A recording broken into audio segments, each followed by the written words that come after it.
الحمد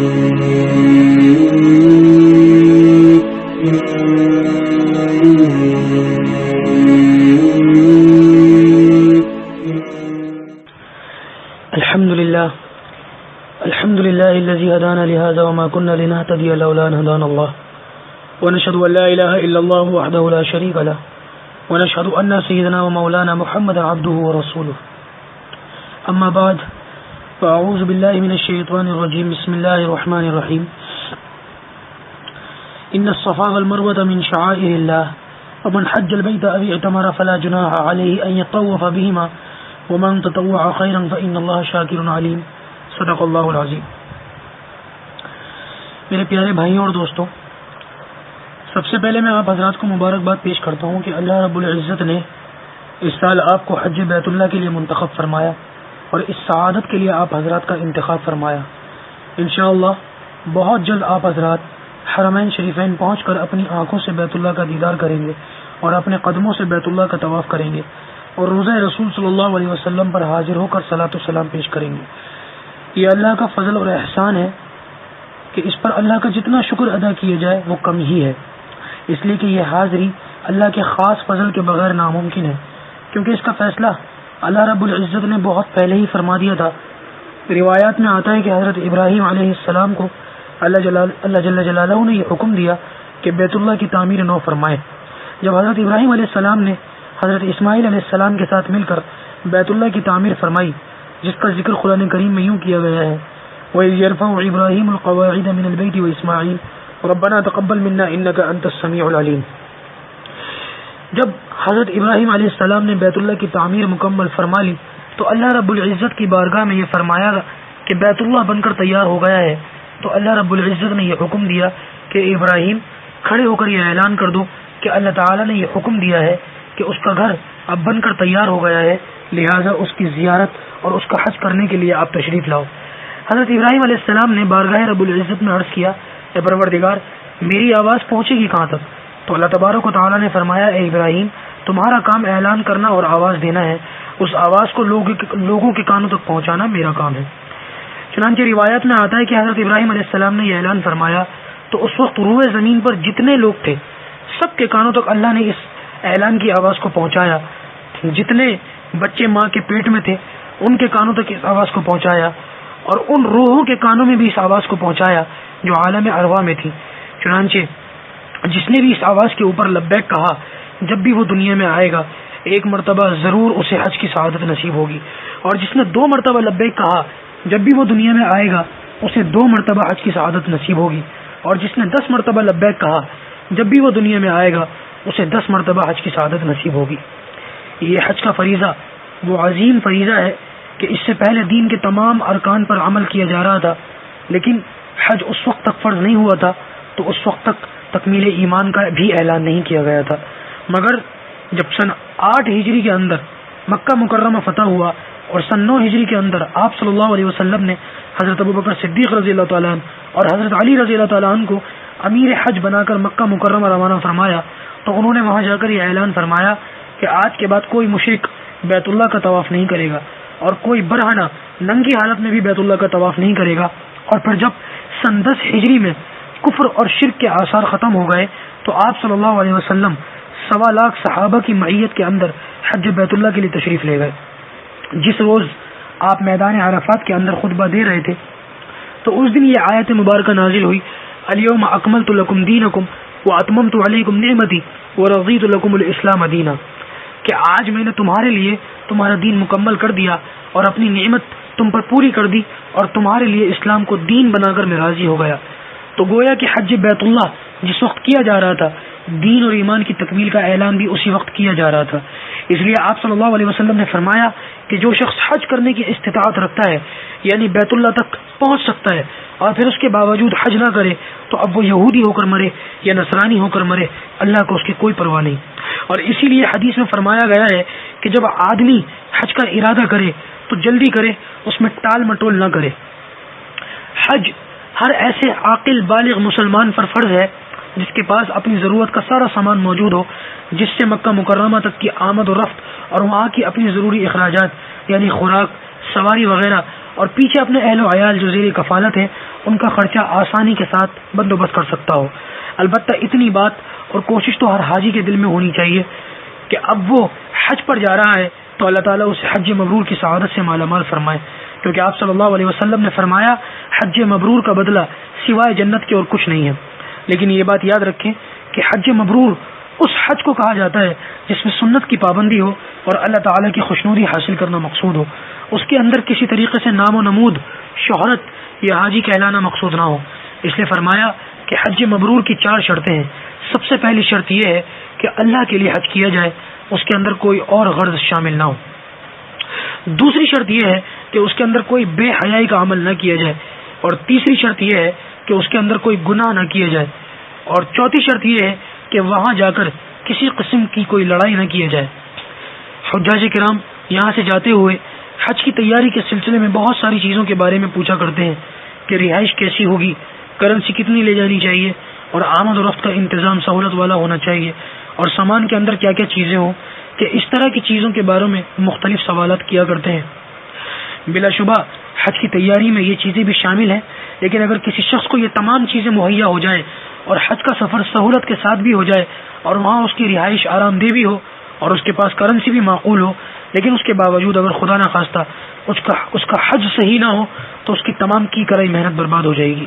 اس لیے جہاں اس کی تیاری کی ضرورت ہے وہاں اس سے زیادہ ان باتوں کا خیال ہونا چاہیے کہ وہاں جا کر کیا کام کرنے چاہیے اور کیا کیا اعمال کرتے رہنا چاہیے، اور حج کا فریضہ کس طرح انجام دینا ہے۔ لہذا اس مختصر سی نشست میں حج کرنے کا طریقہ میں آپ حضرات کے سامنے عرض کروں گا، اول سے آخر تک مختصر آپ کے سامنے عرض کروں گا۔ آپ حضرات اس کو توجہ سے سنیں، اور انشاءاللہ جب اس کے مطابق آپ حج کریں گے تو اللہ کی ذات سے امید ہے کہ آپ کو حج مبرور کی سعادت نصیب ہوگی۔ حج کی 3 قسمیں ہیں۔ پہلی قسم ہے حج افراد، دوسری قسم ہے حج قران، اور تیسری قسم ہے حج تمتع۔ حج افراد کا مطلب یہ ہوتا ہے کہ حاجی اپنے ملک سے روانہ ہوتے وقت صرف حج کا احرام باندھے اور اس میں عمرے کی نیت نہ کرے، اور پھر مکہ مکرمہ پہنچ کر اس احرام سے صرف حج ادا کرے اور عمرہ نہ کرے۔ لہذا وہ حضرات جو حج بدل کے لیے جا رہے ہیں وہ حج افراد ہی کا احرام باندھ کر جائیں گے۔ حج بدل کی مختلف شرطیں ہیں، جن میں سے 3 شرطیں بنیادی ہیں۔ سب سے پہلی شرط یہ ہے کہ جس کی طرف سے حج کرنے جا رہے ہیں اس کے اوپر حج فرض تھا، لیکن وہ حج کیے بغیر دنیا سے رخصت ہو گیا، یا ایسا معذور ہو گیا، یا ایسا اپاہج ہو گیا، یا عمر کے ایسے درجے میں پہنچ گیا کہ اب خود اسے حج کرنے کا موقع میسر نہیں آ سکتا۔ دوسری شرط یہ ہے کہ جس کی طرف سے حج کرنے جا رہے ہیں اس نے حج کی وصیت کی ہو۔ تیسری شرط یہ ہے کہ جس کی طرف سے حج بدل کیا جا رہا ہے حج کے خرچے کے لیے سارے پیسے یا اکثر پیسے اس کے ہوں۔ اگر ان میں سے کوئی ایک شرط بھی نہیں پائی گئی یا تینوں شرطیں نہیں پائی گئیں تو ایسی صورت میں وہ حج بدل نہیں ہوگا بلکہ وہ حج نفل ہوگا، اور جب وہ حج ہوگا ہی نفل تو اس میں ہم حج کی 3 قسموں میں حج افراد، حج قران، حج تمتع میں سے جس طرح چاہیں کر سکتے ہیں۔ اس کے لیے حج افراد کرنا کوئی ضروری نہیں۔ اسی طرح حج بدل کے لیے ایک اور بھی شرط ہے کہ جس شخص کو حج بدل کے لیے بھیجا جا رہا ہے اس شخص نے پہلے اپنا فرض حج کر لیا ہو۔ حج کی دوسری قسم ہے حج قران۔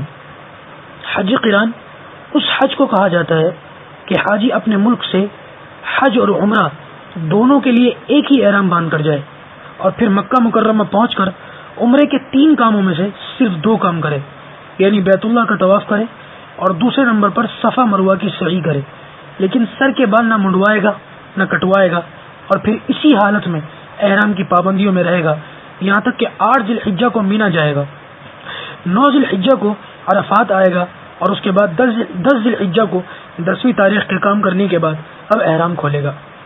اسی طرح حج افراد کرنے والا بھی اپنے ملک سے احرام باندھ کر نکلے گا اور پھر مکہ مکرمہ پہنچ کر وہ صرف طواف کرے گا اور پھر احرام کی حالت میں ہی رہے گا یہاں تک کہ 10 ذی الحجہ کو 10ویں تاریخ کے کام کرنے کے بعد اب احرام کھولے گا۔ حج قران افضل حج ہوتا ہے، اللہ کے رسول نے بھی حج قران ہی فرمایا تھا، اس لیے وہ حضرات جو حج کے قریبی زمانے میں جانے والے ہوں وہ اگر ہمت کریں اور حج قران کا احرام باندھیں تو یہ ایک بہت بڑی فضیلت کی چیز ہے۔ لیکن یہ یاد رکھیے کہ اگر اس کے اندر کوئی احرام کی خلاف ورزی ہو جائے تو پھر اس کا تاوان بھی دگنا اور ڈبل ہو جاتا ہے. یعنی اگر کوئی ایسی جنایت ہو گئی جس میں ایک دم واجب ہو جاتا ہے تو ایسی صورت میں حج قران کرنے والوں کے ذمہ 2 دم واجب ہو جائیں گے. حج کی تیسری قسم ہے حج تمتع. حج تمتع کا مطلب یہ ہے کہ یہاں سے حاجی صرف عمرے کا احرام باندھ کر جائے گا اور مکہ مکرمہ پہنچنے کے بعد صرف عمرہ ادا کرے گا اور عمرے کے تینوں کام کرے گا. یعنی بیت اللہ کا طواف کرے گا، صفا مروہ کی سعی کرے گا اور سر منڈوائے گا یا بال کٹوائے گا. اس کے بعد وہ احرام کھل جائے گا اور احرام کی تمام پابندیاں ختم ہو جائیں گی اور بغیر احرام کے حاجی مکہ میں ہی قیام کرے گا اور پھر 8 ذی الحجہ کو حج کا احرام باندھے گا اور پھر 10 ذی الحجہ کو 10ویں تاریخ کے کام کرنے کے بعد حج کا احرام کھول دے گا. اس طرح حج اور عمرہ کرنے کا نام حج تمتع کہلاتا ہے. ہمارے یہاں سے جانے والے حجاج کرام عام طور سے حج تمتع ہی کا احرام باندھ کر جاتے ہیں. آپ نے ملاحظہ فرمایا کہ اس کے اندر احرام کی پابندیاں بہت ہی کم ہیں. یہاں سے عمرے کا احرام باندھا اور مکہ مکرمہ پہنچ کر عمرہ ادا کرنے کے بعد احرام کھول دیا، پھر 8 ذی الحجہ کو حج کا احرام باندھا اور 10 ذی الحجہ کو احرام کھول دیا. تو کیونکہ عام طور سے حجاج کرام اسی طریقے پر حج کرتے ہیں اور اس میں آسانیاں بھی کافی ہیں، تو لہٰذا میں اسی کا ہی مفصل طریقہ ذکر کرتا ہوں. جس دن آپ کو اپنے مقام سے روانہ ہونا ہے اس دن آپ جانے سے پہلے احرام کی تیاریاں کر لیں. تیاری کا مطلب یہ ہے کہ اگر آپ کے پاس کسی کی امانت ہے تو امانت ادا فرما دیں، اگر کسی کا قرض ہے تو وہ قرض چکا دیں، اگر کسی سے کچھ کہنا سننا ہو تو اس کی معافی تلافی کر لیں، اور اگر اس وقت موقع نہ ہو تو اس کی وصیت کر جائیں. اور اگر جسم پر غیر ضروری بال ہوں تو ان کو صاف کر لیں، زیر ناف بال صاف کر لیں، بغلوں کے بال صاف کر لیں، لبیں اگر بڑی ہوئی ہیں تو لبیں ترشوا لیں، مونچھیں درست فرما لیں اور غسل کر لیں. اگر غسل کا موقع نہ ہو اور بدن پاک ہو تو وضو کر لینا بھی کافی ہے. ان سب کاموں سے فارغ ہو جانے کے بعد آپ احرام کی چادر باندھ لیں. ایک چادر آپ اس طرح باندھیں کہ ناف کے اوپر کر کے باندھیں اور چادر کے اوپر نیچے کر کے پلے کر لیں اور اس کو پلٹ لیں، اڑس لیں، وہ چادر سخت ہو جائے گی. ناف کے اوپر باندھیے تاکہ ناف چھپی رہے اور ناف کے نیچے کا حصہ نہ کھلے اور آپ کے ٹخنے بھی کھلے رہیں. یہاں عام حالات میں بھی ٹخنے کھلے رکھنا ضروری ہے، یہ سنت ہے اور مرد حضرات اس کی پابندی ہمیشہ کریں، اور حج میں تو اس کا بہت زیادہ اہتمام کرنے کی ضرورت ہے. اس لیے کہ جس طرح حج کے اندر نیکیاں بڑھ جاتی ہیں اسی طرح اگر خدا نہ خواستہ حج کے اندر کوئی گناہ ہو جائے تو اس کا وبال بھی دگنا ہو جاتا ہے. اس کے بعد دوسری چادر کو دونوں کندھوں پر ڈال کر اوڑھ لیں. اکثر حجاج کرام یہیں سے دایاں کندھا کھول لیتے ہیں، یہ طریقہ صحیح نہیں ہے، لہذا یہاں پر دونوں کندھوں پر چادر ڈالیں. اس کے بعد 2 رکعت احرام عمرے کی نیت سے پڑھیں اور جب نماز پڑھنے کے لیے کھڑے ہوں تو اس احرام کی چادر کا ایک پلہ سر پر ڈال لیں اور 2 رکعت تحیہ احرام عمرے کی نیت سے پڑھیں. پہلی رکعت کے اندر قل یا ایھا الکافرون اور دوسری رکعت میں قل ھو اللہ احد پڑھیں. نماز کے بعد دعا کریں اور دعا میں سفر کی آسانی کی دعا کریں، حج کی قبولیت کی دعا کریں. اور اگر آپ کو یہ دعا یاد ہو تو یہ دعا بھی پڑھ لیں، اللہم انی اسألک رضاک والجنہ واعوذ بک من غضبک والنار. اس کے بعد سر سے پلہ اتار دیں اور ایسی چپل پہن لیں جس سے پاؤں کی ابھری ہوئی ہڈی کھلی رہے اور ٹخنے کھلے رہیں. کھلی ہوائی چپل پہن لیں اور جس وقت گھر سے روانہ ہونے لگے تو گھر سے نکلتے وقت خوش و خرم روانہ ہو، روتے پیٹتے روانہ نہ ہو اور کچھ صدقہ دے کر روانہ ہو. ابھی آپ کا یہ احرام نہیں بندھا بلکہ آپ نے ابھی صرف احرام کی چادریں باندھی ہیں. پھر اگر گھر سے نکلتے وقت موقع ہو تو محلے کی مسجد میں 2 رکعت نفل سفر کی نیت سے پڑھ لیں اور پھر ایئرپورٹ کے لیے روانہ ہو جائیں. جب آپ فلائٹ میں بیٹھ جائیں اور جہاز اڑان بھرنے لگے اور آپ کو یہ یقین ہو جائے کہ اس جہاز سے آپ کو جانا ہے تو عمرے کی احرام کی نیت کر لیں. نیت دراصل دل کے ارادے کا نام ہے، تو دل میں یہ ارادہ کر لیں کہ اے اللہ میں عمرے کا احرام باندھتا ہوں، اسے آسان فرما دیجئے، قبول فرما لیجئے. اور یہ الفاظ زبان سے بھی کہہ لیں، اور اگر یہ الفاظ آپ کو یاد رہ جائیں تو یہ عربی کے الفاظ بھی کہہ لیں، اللہم انی ارید العمرۃ فیسرھا لی وتقبلھا منی. اس کے بعد آپ تلبیہ پڑھیں، لبیک اللہم لبیک لبیک لا شریک لک لبیک ان الحمد والنعمت لک والملک لا شریک لک. مرد 3 مرتبہ بلند آواز سے تلبیہ پڑھیں گے اور خواتین آہستہ آواز سے 3 مرتبہ تلبیہ پڑھیں گی. جب آپ نے نیت کر کے تلبیہ پڑھ لیا تو اب آپ کا احرام بن گیا. خواتین بھی اس طرح احرام باندھیں گی اور غسل وغیرہ سے فارغ ہونے کے بعد وہ سلے ہوئے جس رنگ کے کپڑے پہننا چاہیں پہن سکتی ہیں اور 2 رکعت احرام عمرے کی نیت سے پڑھ لیں، اور جب جہاز میں سوار ہو تو اب وہ بھی اسی طرح نیت کر کے تلبیہ پڑھ لیں۔ البتہ وہ خواتین جو معذوری کی حالت میں ہیں وہ بھی غسل تو کریں گی، لیکن ان کا یہ غسل کرنا طہارت کے لیے نہیں ہوگا بلکہ نظافت اور صفائی کے لیے ہوگا۔ البتہ یہ خواتین غسل کے بعد نفلیں نہیں پڑھیں گی، مگر جہاز میں بیٹھ کر یہ بھی نیت کر کے تلبیہ پڑھیں گی۔ جب نیت کر کے تلبیہ پڑھیں گی تو ان کا بھی احرام بن جائے گا اور ان پر بھی احرام کی پابندیاں شروع ہو جائیں گی۔ مردوں پر احرام کی یہ پابندیاں لگ جائیں گی کہ وہ کسی قسم کے سلے ہوئے کپڑے نہیں پہنیں گے، نہ بنیان، نہ جانگیاں، نہ کرتا شلوار اور نہ ٹوپی وغیرہ۔ البتہ خواتین سلے ہوئے کپڑے پہنیں گی۔ اسی طرح ایک پابندی یہ لگ جائے گی کہ سر کھلا رہے گا، سر اور چہرے کو نہیں ڈھانکنا ہے، مگر خواتین سر کے اوپر رومال باندھیں گی، البتہ ان کا چہرہ کھلا رہے گا۔ لیکن یہ بات اچھی طرح یاد رکھیے کہ چہرہ کھلا رہنے کا یہ مطلب نہیں کہ وہ پردہ نہ کرے، بلکہ پردہ کرنا اپنے مقام پر بھی ضروری ہے اور وہاں تو مقام سے کہیں زیادہ ضروری ہے۔ اس لیے خواتین کوئی چھجا نما چیز سر پر رکھ کر کپڑا یا نقاب لٹکا لیں تاکہ وہ کپڑے کو ٹچ نہ ہو، پردہ بھی ہو جائے گا اور کپڑا چہرے کو ٹچ بھی نہ ہوگا۔ اسی طرح ایک پابندی یہ لگ گئی کہ وہ کسی طرح کی خوشبو نہ لگائیں، لہذا احرام کی حالت میں نہ تو خوشبودار تیل استعمال کریں، نہ عطر لگائیں، اور نہ کوئی خوشبودار پان وغیرہ کھائیں، نہ خوشبودار سرما لگائیں، اور نہ خواتین کوئی خوشبودار میک اپ کریں۔ اسی طرح ایک پابندی یہ لگ گئی کہ کسی قسم کے بال نہیں توڑیں گے اور نہ کاٹیں گے، اس لیے خواتین احرام کی حالت میں کنگھی وغیرہ نہ کریں، اور مرد وضو کرتے وقت داڑھی کے اندر انگلی ڈال کر خلال نہ کریں، بلکہ پانی چلو میں لے کر اس طرح لگا لیں تاکہ وہ اندر تک پہنچ جائے۔ اگر کسی شخص نے ایک بال توڑا تو اس شخص کے اوپر 1 مٹھی صدقہ دینا واجب ہوگا، اور اگر 2 بال توڑے تو 2 مٹھی صدقہ دینا ہوگا، اور اگر 3 بال توڑے تو 3 مٹھی صدقہ دینا ہے، اور اگر 3 سے زیادہ بال توڑے تو ایسی صورت کے اندر 2.25 سیر گندم صدقے میں دینا واجب ہوگا۔ اسی طرح ایک پابندی یہ لگ گئی کہ کسی قسم کے ناخن نہیں کاٹیں گے۔ اگر کسی شخص نے ایک ہاتھ کے 5 انگلیوں کے ناخن کاٹ لیے یا ایک پیر کے 5 انگلیوں کے ناخن کاٹ لیے تو 1 دم دینا واجب ہوگا۔ اگر کسی نے 1 انگلی کا ناخن کاٹا یا توڑا تو اس شکل کے اندر 2.25 سیر گندم صدقے میں دینا ہوگا۔ اسی طرح ایک پابندی یہ لگ گئی کہ جن مردوں کے ساتھ خواتین ہیں وہ آپس میں کسی قسم کی کوئی شہوت کی بات نہ کریں اور نہ کوئی شہوت کا عمل کریں۔ البتہ احرام کی حالت میں وہ بیلٹ جس میں رقم وغیرہ محفوظ کی جاتی ہے وہ بیلٹ باندھ سکتے ہیں، لیکن اس نیت سے باندھیں گے کہ اس میں کاغذات یا پیسے وغیرہ محفوظ کرنے ہیں، اس نیت سے نہ باندھیں کہ چادر کو تھامنا اور روکنا ہے۔ اسی طرح گلے میں بیگ لٹکا سکتے ہیں، گھڑی باندھ سکتے ہیں، چشمہ پہن سکتے ہیں، اور خواتین موزے، داستانے اور جوتے وغیرہ پہن سکتی ہیں، اور اگر ضرورت ہو تو وہ زیور بھی استعمال کر سکتی ہیں، لیکن بلا ضرورت زیور استعمال نہ کریں۔ ان پابندیوں کے ساتھ آپ مکہ مکرمہ پہنچ جائیں گے۔ مکہ مکرمہ پہنچنے کے بعد سب سے پہلے آپ اپنا سامان اپنی رہائش گاہ پر محفوظ کر لیں اور پھر وہاں سے حرم کی طرف روانہ ہوں۔ ایسا نہ کریں کہ اپنا سامان کسی ساتھی کے حوالے کر کے حرم چلے جائیں، یہ ادب کے خلاف ہے، اس لیے کہ آپ حرم میں ہوں گے اور آپ کا ذہن سامان میں لگا ہوا ہوگا اور آپ کا جسم حرم میں ہوگا، یہ حرم کی عظمت کے خلاف ہے۔ اس لیے آپ خود اپنا سامان اپنی رہائش گاہ پر محفوظ رکھنے کے بعد اب آپ حرم کے لیے روانہ ہو اور راستے میں کثرت سے تلبیہ پڑھتے ہوئے جائیں۔ حجاج کرام نے تلبیہ پڑھنا چھوڑ دیا ہے۔ حدیث میں آتا ہے حاجی جب تلبیہ پڑھتا ہے تو دائیں بائیں کی جتنی مخلوق ہے وہ سب اس کے ساتھ تلبیہ پڑھتی ہے، یہ حاجی کا شعار ہے۔ جب آپ نیت کر کے جہاز میں تلبیہ پڑھیں گے تو اس وقت سے آپ تلبیہ کثرت سے پڑھیں۔ جہاز جب اڑے، جہاز جب اترے اور جب آپ کسی ساتھی سے ملاقات کریں تو اس میں کثرت سے تلبیہ پڑھیں۔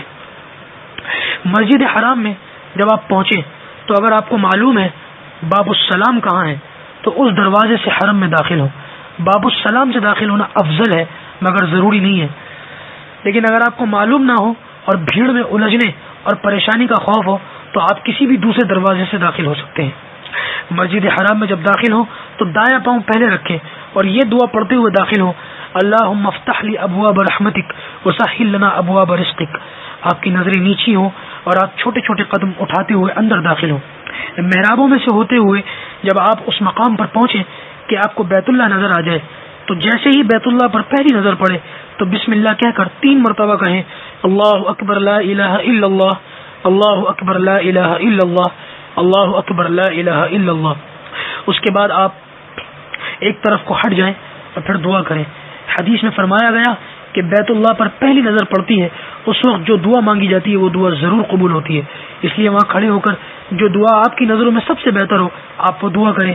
بعض علماء فرماتے ہیں کہ اس موقع پر یہ دعا کرنی چاہیے کہ اللہ مجھے اور میرے تمام گھر والوں اور رشتہ داروں کو بغیر حساب کتاب کے جنت الفردوس عطا فرما.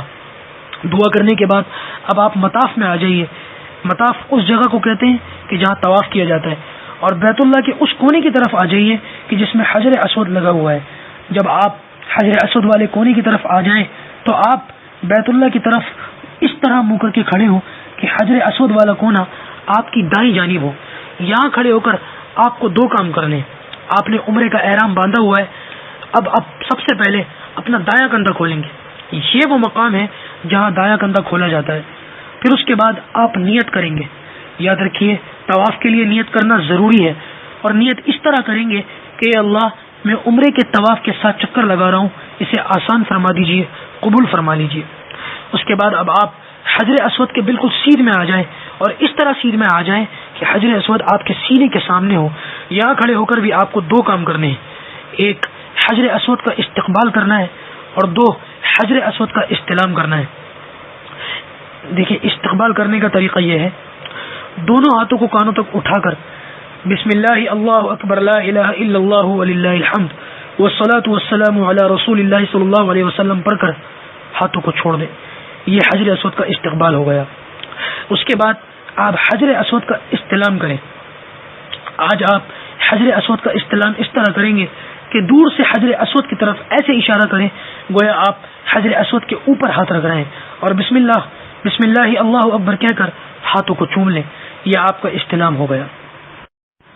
اب آپ دائیں طرف مڑیں اور بیت اللہ کا طواف شروع کر دیں. ہر طواف کے اندر 7 چکر ہوتے ہیں, اور ہر چکر حجر اسود پر شروع ہوگا اور حجر اسود پر ختم ہوگا. اور آج آپ اس طواف میں پہلے 3 چکروں میں رمل کریں گے. رمل کا مطلب یہ ہے کہ ایڑی اٹھا کر پنجوں کے بل مونڈے ہلاتے ہوئے پہلوانوں کی طرح چلیں گے. یہ پہلے 3 چکروں میں کرنا ہے, اور باقی 4 چکروں میں اطمینان سے چلیں گے. خواتین 7 چکروں میں اطمینان سے چلیں گی, وہ رمل نہیں کریں گی. دوران طواف آپ بیت اللہ کی طرف نظر نہ کریں, بیت اللہ کی دیواروں اور پردوں پر ہاتھ نہ لگائیں, یہ بے ادبی ہے. البتہ جس وقت آپ بیت اللہ کا استلام کر رہے ہوں تو اس وقت بیت اللہ کو دیکھ سکتے ہیں. یا رکن یمانی کا استلام کریں تو اس وقت بیت اللہ کو دیکھا جاتا ہے, لیکن آپ احرام کی حالت میں ہیں تو آج رکن یمانی کا استلام بھی آپ ایسے نہیں کریں گے. عام طور پر حجاج کرام دور سے کھڑے ہو کر رکن یمانی کی طرف ہاتھ ہلاتے ہیں. یاد رکھیے یہ طریقہ رکن یمانی کے استلام کا نہیں ہے, بلکہ یہ طریقہ مکروہ ہے. رکن یمانی کے استلام کا طریقہ یہ ہے کہ دونوں ہاتھوں سے رکن یمانی کو چھوا جائے یا پھر دایاں ہاتھ لگایا جائے. دور سے اشارہ کر کے استلام کرنا یہ صرف حجر اسود کے ساتھ خاص ہے, لیکن اس کے اوپر خوشبو پڑی ہوئی ہوتی ہے, اس لیے آج آپ رکن یمانی کو ہاتھ نہ لگائیں اور نہ حجر اسود کو ہاتھ لگائیں, بلکہ حجر اسود کا استلام دور سے کریں. ہر چکر میں حجر اسود کا استلام کریں گے. یہاں ایک بات یاد رکھیں کہ عام طور سے گائیڈوں کے اندر ایک دعا لکھی ہوتی ہے کہ ہر چکر کے اندر الگ الگ دعائیں پڑھنی ہیں, اور وہ دعائیں عام طور سے حجاج کرام کو یاد نہیں ہوتی, نہ ان کا مفہوم سمجھ آتا ہے اور نہ ہی ان کے الفاظ عام طور سے یاد ہوتے ہیں. لہذا حج کی تیاری کرتے ہوئے حاجی ان دعاؤں کو سارا دن یاد کرتے رہتے ہیں, پڑھتے رہتے ہیں. کبھی کبھی وہ یاد نہیں ہوتی تو طواف کے دوران زور سے چلا کر پڑھتے ہیں, اور اس میں دوسرے طواف کرنے والوں کو بھی خلل واقع ہوتا ہے. تو لہذا آپ حضرات سے گزارش ہے ان دعاؤں کو, ان لمبی دعاؤں کو پڑھنے کی ضرورت نہیں ہے, اور یہ دعائیں رسول اکرم صلی اللہ علیہ وسلم سے منقول بھی نہیں ہے. لہذا میری آپ حضرات سے درخواست ہے کہ آپ کو جو دعائیں یاد ہو آپ وہ دعائیں طواف کرتے وقت پڑھیں, کوئی الگ الگ دعا کا اہتمام نہ کریں. اللہم انی ظلمت نفسی یہ دعا پڑھیں, درود شریف پڑھیں, اور اگر مناسب ہو تو میں سب سے بہتر یہ دعا سمجھتا ہوں کہ ربنا آتنا فی الدنیا حسنہ وفی الآخرۃ حسنہ وقنا عذاب النار. اس دعا کو آپ تمام چکروں کے اندر پڑھیں, انشاءاللہ اس دعا کے اندر ساری چیزیں خود بخود آ جائیں گی. جب آپ کے 7 چکر مکمل ہو جائیں تو 8ویں مرتبہ پھر استلام کریں. پہلا اور آخری استلام یہ سنت مؤکدہ ہے, اور بیچ کے سارے استلام یہ مستحب ہے. یہ 7 چکر لگانے کے بعد آپ 3 ضمنی کام کریں گے جو آپ کو ہر طواف کے بعد کرنے ہیں. چاہے وہ طواف عمرے کا ہو یا حج کا ہو یا نفلی طواف ہو. پہلا کام یہ ہے کہ آپ ملتزم پر آ جائیے اور یہاں آ کر دعا کیجیے. ملتزم نام ہے بیت اللہ کے دروازے اور حجر اسود والے کونے کے حصے کا. آپ اس دیوار سے چمٹ کر دعا کریں گے، لیکن اس کے اوپر بھی خوشبو لگی ہوئی ہوتی ہے اور آپ آج احرام کی حالت میں ہیں، اس لیے آپ اسے ہاتھ نہ لگائیے، بلکہ اس کے قریب تر جہاں تک آپ کو جگہ ملے وہاں کھڑے ہو کر آپ اللہ سے دعا کیجیے. یہ دعا کی قبولیت کا خاص مقام ہے. دوسرا کام یہ ہے کہ آپ مقام ابراہیم پر 2 رکعت ادا کیجیے. مقام ابراہیم حضرت ابراہیم علیہ السلام کے نقش پاک جو شوکیس میں رکھا ہوا ہے اس کے قریب آپ 2 رکعت ادا فرمائیں، اور یہ 2 رکعت ہر طواف کے بعد پڑھنا واجب ہے. اور اس کے بعد تیسرا کام یہ ہے کہ آپ زمزم کا پانی پئیں. بیت اللہ کی طرف منہ کر کے کھڑے ہو کر 3 سانس میں پانی پئیں. پینے سے پہلے بھی دعا کیجیے اور آخر میں بھی دعا کیجیے، کیونکہ حدیث میں فرمایا گیا کہ ماء زمزم لما شرب له، کہ جس نیت سے بھی زمزم پیا جاتا ہے وہ دعا ضرور قبول ہوتی ہے. جب آپ نے یہ تینوں کام کر لیے تو اب آپ کا عمرے کا پہلا کام یعنی بیت اللہ کا طواف مکمل ہو گیا. اس کے بعد اب آپ کو عمرے کا دوسرا کام کرنا ہے، یعنی صفا مروہ کی سعی کرنی ہے. جب آپ صفا مروہ کی طرف جائیں تو حجر اسود کا ایک اور مرتبہ استلام کر جائیں. یہ آپ کا نواں استلام ہوگا. راستے کے اندر ان الصفا والمروہ من شعائر اللہ پڑھتے ہوئے جائیں. صفا پہاڑی پر آپ اتنا چڑھیں کہ وہاں سے بیت اللہ نظر آئے. بہت پیچھے دیوار تک نہ جائیں، کیونکہ بہت پیچھے تک دیوار تک جانا یہ سنت کے خلاف ہے. بیت اللہ کی طرف منہ کر کے یہاں دعا کریں، اللہ تعالیٰ کی حمد و ثنا بیان کریں.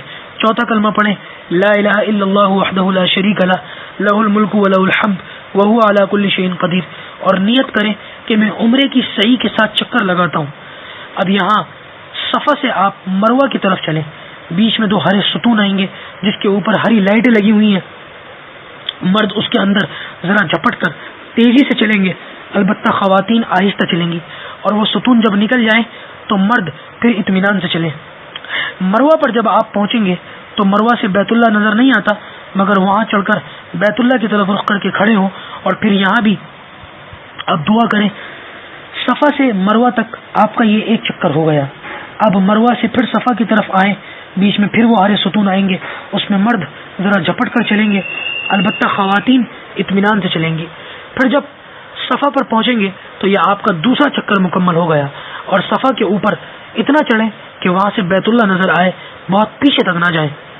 اس طرح پھر صفا سے آپ مروہ کی طرف جائیں گے، پھر مروہ سے صفا پر آئیں گے، یہاں تک کہ آپ کا 7واں چکر مروہ پر مکمل ہوگا. صفا پر بھی دعا کریں گے اور مروہ پر بھی دعا کریں گے، اور بیچ میں ہرے ستونوں کے درمیان مرد حضرات ذرا جھپٹ کر تیزی سے چلیں گے.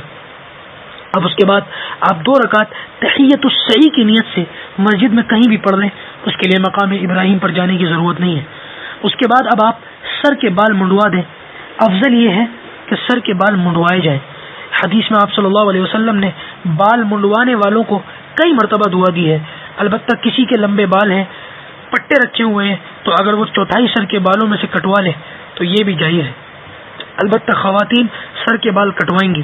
واجب اور ضروری یہ ہے کہ 1/4 سر کے بالوں میں سے ایک پور کے بال برابر بال کٹوائے جائیں، اور مسنون یہ ہے کہ پورے سر کے بالوں میں سے ایک پور کے برابر بال کٹوائے جائیں.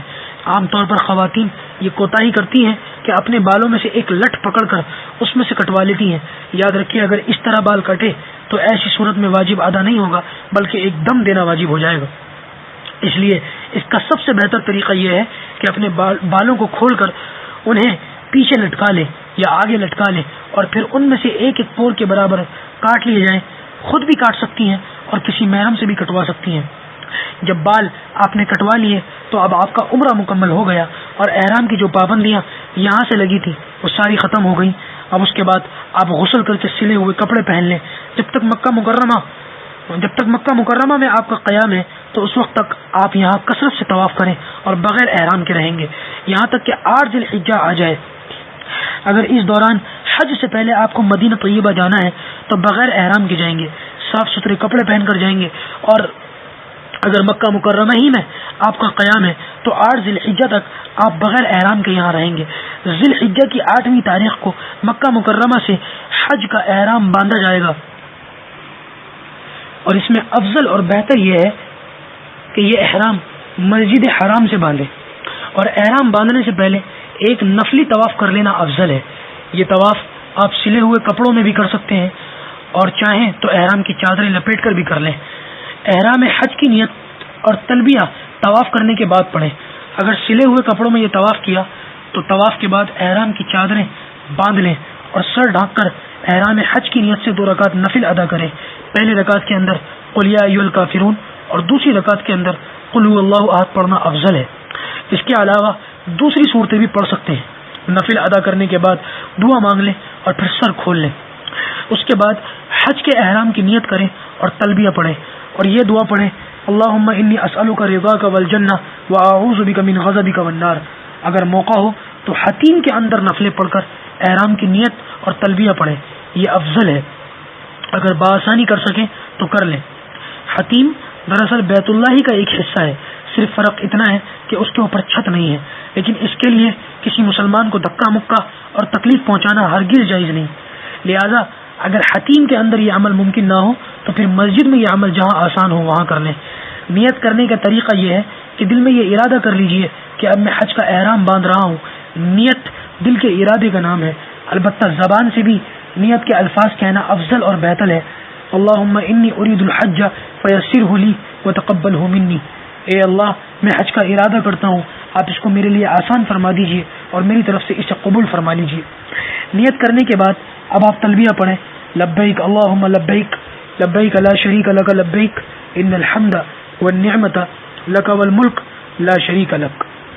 احرام باندھتے وقت 1 مرتبہ تلبیہ پڑھنا ضروری اور 3 مرتبہ پڑھنا مسنون ہے۔ مرد بلند آواز سے پڑھیں گے اور خواتین آہستہ آواز سے پڑھیں گی۔ اس کے بعد درود شریف پڑھ لیں اور یہ دعا کر لیں اللہم انی اسألک رضاک والجنہ واعوذ بک من سخطک والنار۔ اے اللہ میں تیری رضا مندی اور جنت طلب کرتا ہوں، تیری ناراضگی اور جہنم سے پناہ چاہتا ہوں۔ اب یہاں سے آپ کا حج کا احرام شروع ہو گیا اور آپ پر احرام کی وہی پابندیاں لگ گئی جو یہاں سے عمرے کا احرام باندھتے وقت لگی تھی۔ جیسا کہ عرض کیا گیا کہ یہ تمام کام اگر بآسانی ہو سکے تو مسجد حرام میں بلکہ حتیم میں کریں جو افضل صورت ہے، لیکن اگر وہاں نہ ہو سکے تو پھر اپنی قیام گاہ پر احرام باندھیں۔ ہوٹل وغیرہ میں بھی باندھ سکتے ہیں۔ نفلی طواف کا موقع مل جائے تو طواف کر کے قیام گاہ پر آ جائیں اور نفلیں پڑھ کر احرام کی چادریں باندھ کر نیت کر لیں اور تلبیہ پڑھ لیں۔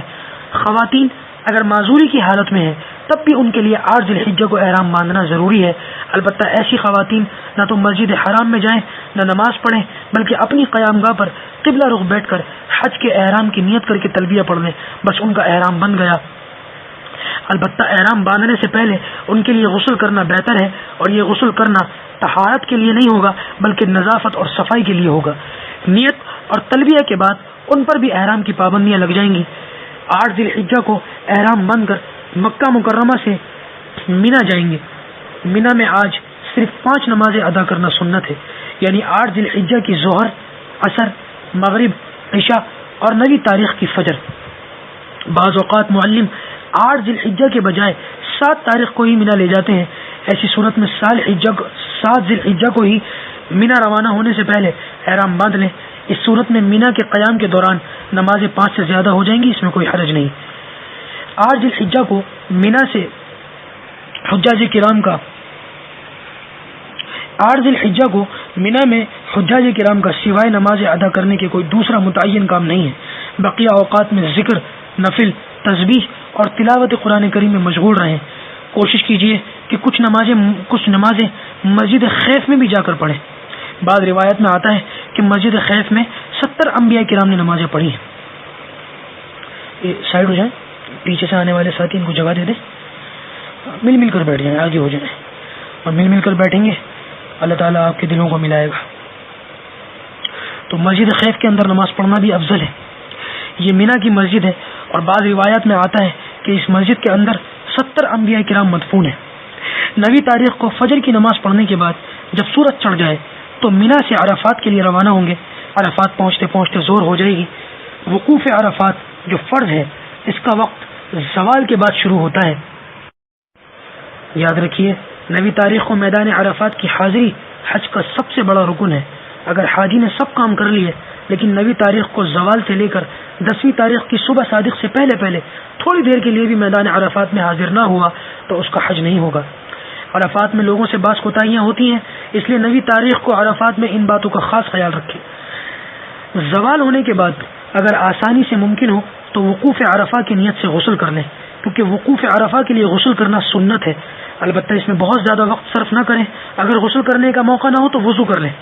میدان عرفات میں مسجد نمرہ ہے، اس کے امام صاحب آج نوی تاریخ کو ظہر اور عصر کی نماز ظہر ہی کے وقت کے اندر ایک ساتھ پڑھیں گے، لہذا اگر کوئی شخص مسجد نمرہ میں وہاں کے امام صاحب کے پیچھے ان کی اقتداء میں نماز پڑھ رہا ہے تو ایسی صورت میں وہ ملا کر نماز پڑھے، لیکن اگر وہ نماز مسجد نمرہ کے امام صاحب کے پیچھے نہیں پڑھ رہا بلکہ اپنے خیمے کے اندر اکیلا پڑھ رہا ہے یا اپنے خیمے میں جماعت سے پڑھ رہا ہے تو پھر اس صورت میں ظہر کی نماز ظہر کے وقت میں اور عصر کی نماز عصر کے وقت میں ادا کی جائے گی۔ لیکن آپ حضرات سے عرض یہ ہے کہ آپ مسجد نمرہ کے امام صاحب کی اقتداء میں نماز پڑھنے کی کوشش نہ فرمائیں بلکہ اپنی نماز اپنے خیمے میں ہی باجماعت ادا فرمائیں۔ لہذا جب آپ اپنی نماز اپنے خیمے میں ادا فرمائیں گے تو ظہر کو ظہر کے وقت میں اور عصر کو عصر کے وقت میں ہی پڑھیں گے۔ اس کی وجہ یہ ہے کہ ہمارے یہاں سے جانے والے حجاج کرام عام طور پر کمزور اور ضعیف اور بڑی عمر کے ہوتے ہیں، یہ شوق میں مسجد نمرہ چلے تو جاتے ہیں مگر واپسی کے اندر ایک وقت کے اندر ہی جب سارا مجمع مسجد سے باہر نکلتا ہے تو بہت سارے کمزور اور ضعیف ہجوم کے اندر گر جاتے ہیں، اور بعض مرتبہ بعض حاجی بے ہوش ہو کر گر جاتے ہیں اور بعض اپنے خیمے بھول جاتے ہیں، اور میدان عرفات کا یہ تھوڑا سا وقت پریشانی کی نظر ہو جاتا ہے۔ اس لیے آپ حضرات کو مشورہ یہ ہے کہ آپ اپنی نماز اپنے خیمے کے اندر پڑھیں، مسجد نمرہ جانے کی کوشش نہ کریں۔ دوسری وجہ یہ ہے کہ حنفی مسلک کے مطابق جو مقیم ہو وہ ظہر کو 4 فرض ہی پڑھے گا اور اسی طرح عصر کو بھی 4 فرض ہی پڑھے گا، لیکن مسجد نمرہ کے امام صاحب جو عام طور سے مکہ مکرمہ کے ارد گرد کے ہوتے ہیں یعنی مقیم ہوتے ہیں وہ ظہر کے 4 فرض کے بجائے 2 فرض پڑھتے ہیں، اور اسی طرح عصر کے 4 فرض کے بجائے 2 فرض پڑھتے ہیں۔ اس لیے اگر کوئی شخص ظہر اور عصر کی 4 رکعت کے بجائے 2 رکعت پڑھے گا تو حنفی مسلک کے مطابق ان کی نماز نہ ظہر کی صحیح ہوگی نہ عصر کی صحیح ہوگی۔ اس لیے حنفی مسلک کے حضرات کے لیے یہ دشواری ہے، تو ان حضرات کے لیے مشورہ بھی یہی ہے اور مسئلہ بھی یہی ہے کہ وہ اپنی نماز اپنے خیمے کے اندر اپنے اپنے وقتوں میں ادا کریں۔ میدان عرفات کی تیسری بات یہ ہے کہ وقوف عرفہ جو فرض ہے اس کا وقت نوی تاریخ کو زوال کے بعد شروع ہوتا ہے، لہذا آپ ظہر کی نماز سے فارغ ہونے کے بعد قبلے کی جانب منہ کر کے کھڑے ہو جائیں اور اللہ سے توبہ استغفار کریں، اللہ کی حمد و ثنا بیان کریں، دعائیں مانگیں، درود شریف پڑھیں، تلبیہ پڑھیں۔ یہ عمل آپ کا مسلسل جاری رہنا چاہیے یہاں تک کہ جب عصر کا وقت ہو جائے تو عصر کے وقت عصر کی نماز اپنے خیمے میں باجماعت ادا فرمائیں اور پھر اس کے بعد اپنے خیموں سے باہر نکل کر کھڑے ہو کر دعا کریں۔ عصر اور مغرب کے درمیان کا وقت میدان عرفات کا انتہائی قیمتی وقت ہے، اس وقت اللہ تعالیٰ کی رحمت موسلادھار بارش کی طرح برس رہی ہوتی ہے، اس لیے عصر کی نماز سے فارغ ہونے کے بعد اور زیادہ اہتمام سے کھڑے ہو کر اللہ کے ذکر، توبہ، استغفار، درود شریف اور تلبیہ کی کثرت میں مشغول رہیں اور دعائیں کریں، اپنے لیے دعائیں کریں، اپنے رشتہ داروں کے لیے، دوستوں کے لیے، بیوی بچوں کے لیے دعائیں کریں، پوری امت مسلمہ کے لیے دعائیں کریں۔ خاص طور سے ہمارے ملک کے حالات اس وقت بڑے ناساز ہیں، اپنے ملک کے لیے خاص طور سے دعائیں کریں، گریہ وزاری سے خوب اللہ سے مانگیں، یہ خاص قبولیت کا وقت ہے۔ اگر زیادہ دیر کھڑے نہ ہو سکیں تو جتنی دیر کھڑا ہونا ممکن ہو اتنی دیر کھڑے ہو کر اور پھر بیٹھ کر دعا کریں۔ بیمار اور ضعیف بیٹھ کر ہی دعا کریں، اگر تکلیف کا اندیشہ نہ ہو تو کچھ دیر دھوپ میں کھڑے ہو کر دعا مانگیں۔ یہ عمل مسلسل مغرب تک جاری رہنا چاہیے۔ میدان عرفات کا چوتھا عمل یہ ہے کہ غروب آفتاب تک آپ یہاں ٹھہرے رہیں، کوئی شخص بھی سورج غروب ہونے سے پہلے میدان عرفات سے باہر نکلنے کی کوشش نہ کرے۔ حضور اکرم صلی اللہ علیہ وسلم نے فرمایا اگر کسی شخص کا اونٹ گم ہو جائے تو وہ اس کی تلاش کے لیے بھی غروب آفتاب سے پہلے میدان عرفات سے باہر نہ جائے۔ اگر کوئی شخص باہر نکل گیا اور غروب آفتاب سے پہلے پہلے اندر واپس نہیں آیا تو اس پر ایک دم یعنی ایک جانور ذبح کرنا واجب ہوگا۔ وہاں حکومت کی طرف سے بھی باقاعدہ ٹریفک جام کر دیا جاتا ہے اور گاڑیاں کھڑی کر کے راستے بند کر دیے جاتے ہیں، لیکن بعض پیدل چلنے والے نوجوان پیدل کے راستے سے مزدلفہ جلدی پہنچنے کے لیے غروب آفتاب سے پہلے عرفات سے باہر نکلنے کی کوشش کرتے ہیں، جس کی وجہ سے ان پر دم لازم آتا ہے۔ اس لیے مغرب تک اطمینان سے حدود عرفات میں رہیں اور غروب آفتاب کے بعد مزدلفہ کے لیے روانہ ہو۔ میدان عرفات کی ایک بات یہ بھی یاد رکھنے کی ہے کہ میدان عرفات میں سورج غروب ہو گیا، مغرب کا وقت ہو گیا، لیکن آج اللہ کا حکم یہ ہے کہ مغرب کی نماز میدان عرفات میں نہیں پڑھیں گے، بلکہ آج مغرب کی نماز مزدلفہ پہنچ کر عشاء کے وقت میں عشاء کے ساتھ ملا کر پڑھیں گے۔ اس لیے کوئی حاجی میدان عرفات میں مغرب کی نماز نہ پڑھے اور نہ ہی راستے میں پڑھے، بلکہ مزدلفہ پہنچ کر جب عشاء کا وقت ہو جائے تو مغرب اور عشاء دونوں کو ملا کر اکٹھا پڑھے۔ پانی دیجیے۔ مزدلفہ کے اندر مغرب اور عشاء کی نماز ملا کر پڑھنا یہ واجب ہے۔ اب وہ چاہے تنہا نماز پڑھ رہا ہو یہ جماعت سے ادا کر رہا ہو، بہرحال دونوں نمازوں کو ملا کر پڑھنا ہے۔ مزدلفہ میں مغرب اور عشاء ان کو عشاء کے وقت میں پڑھیں گے۔ غروب آفتاب کے بعد مغرب کی نماز پڑھے بغیر عرفات سے مزدلفہ کے لیے روانہ ہوں گے۔ پہنچتے پہنچتے کافی وقت لگ جائے گا۔ بہرحال جس وقت بھی آپ مزدلفہ پہنچے وہاں پر پہلا کام آپ کو یہ کرنا ہے کہ عشاء کا وقت اگر ہو گیا ہے تو مغرب اور عشاء دونوں کو ملا کر پڑھیں۔ اس کا طریقہ یہ ہے کہ جس جگہ آپ کا قیام ہے وہاں پہلے آپ اذان دیں، پھر تکبیر کہیں۔ پہلے مغرب کے فرض جماعت سے پڑھیں، پھر عشاء کے فرض جماعت سے پڑھیں، پھر مغرب کی سنتیں پڑھیں اور پھر عشاء کی سنتیں پڑھیں اور آخر میں وطر پڑھیں۔ ایک اذان ہوگی، ایک اقامت ہوگی۔ نماز پڑھنے کے بعد اپنی ضروریات سے فارغ ہو کر کچھ دیر آرام کر لیں، پھر آخری شب میں بیدار ہو جائیں۔ آج کی رات سونے کی رات نہیں ہے بلکہ اللہ سے مانگنے اور رونے کی رات ہے، اس لیے ساری رات سوتے سوتے نہ گزاریں بلکہ آخری شب میں بیدار ہو کر نفلیں پڑھیں، دعائیں کریں، توبہ استغفار کریں، درود شریف پڑھیں اور تلبیہ پڑھیں۔ بعض روایات میں آتا ہے کہ مزدلفہ کی رات شب قدر سے بھی افضل ہے، اس لیے اس میں نوافل پڑھنے اور توبہ کرنے کا اہتمام فرمائیں۔ جب صبح صادق ہو جائے اور یہ یقین ہو جائے کہ صبح صادق ہو چکی ہے تو اول وقت کے اندر فجر کی اذان دیں، جماعت سے نماز پڑھیں۔ صبح صادق ہونے کے بعد وقوف مزدلفہ کی نیت سے غسل کرنا مستحب ہے۔ موقع ہو تو پہلے غسل کر لیں، پھر نماز پڑھ کر وقوف کریں۔ فجر کی نماز پڑھنے کے بعد بیت اللہ کی طرف منہ کر کے کھڑے ہو جائیں اور ہاتھ اٹھا کر اللہ کے سامنے توبہ استغفار کریں، دعائیں مانگیں، درود شریف پڑھیں، تلبیہ پڑھیں۔ یہ وقوف مزدلفہ کہلاتا ہے اور یہ واجب ہے، اور اس کا وقت صبح صادق کے بعد شروع ہوتا ہے اور یہ قبولیت دعا کا خاص وقت ہے۔ ایک روایت میں آپ صلی اللہ علیہ وسلم نے فرمایا کہ میں نے بعض دعائیں اللہ جل جلالہ کے سامنے میدان عرفات میں پیش کی، لیکن وہاں اللہ نے ان کی قبولیت کا کوئی وعدہ نہیں فرمایا۔ پھر وہی دعائیں جب میں نے مزدلفہ میں فجر کی نماز کے بعد اللہ تعالیٰ کی بارگاہ میں پیش کی تو اللہ تعالیٰ نے فوراً قبول فرما لی۔ اس لیے فجر کی نماز کے بعد سورج نکلنے سے پہلے جتنا وقت ملے اس میں توبہ استغفار کریں اور دعائیں کیجیے۔ مزدلفہ میں ایک کام اور کرنا ہے جو مستحب ہے، وہ یہ کہ مزدلفہ سے آپ 70 کنکریاں چن لیں جو چنے کے دانے کے برابر یا کھجور کی گٹھلی کے برابر ہوں۔ مسنون یہ ہے کہ آپ وہاں سے 7 کنکریاں لیں، لیکن 70 کنکریاں لینے میں آسانی ہے جو آپ کو جمرات کے اوپر شیطان کو مارنے میں کام آئیں گی۔ بہرحال فجر کی نماز کے بعد دعا کر کے کنکریاں لے کر سورج نکلنے سے پہلے مزدلفہ سے مینا کے لیے روانہ ہو۔ آج ذی الحجہ کی 10ویں تاریخ ہے، پھر دوبارہ مینا پہنچ گئے۔ آج آپ کو مینا میں کیا کام کرنے ہیں اسے اچھی طرح سمجھ لیں۔ 10ویں تاریخ کو سب سے پہلا کام یہ ہے کہ آج آپ صرف بڑے شیطان کو، جس کا نام جمرہ کبرى عقبہ ہے، 7 کنکریاں مارنی ہیں۔ 10ویں تاریخ کو صرف بڑے شیطان کو ہی کنکریاں ماری جاتی ہیں اور 11ویں 12ویں 13ویں تاریخ کو تینوں شیطانوں کو کنکریاں ماری جاتی ہیں۔ یہ دراصل ستون ہے جو نشان کے طور پر اس جگہ پر بنائے گئے ہیں۔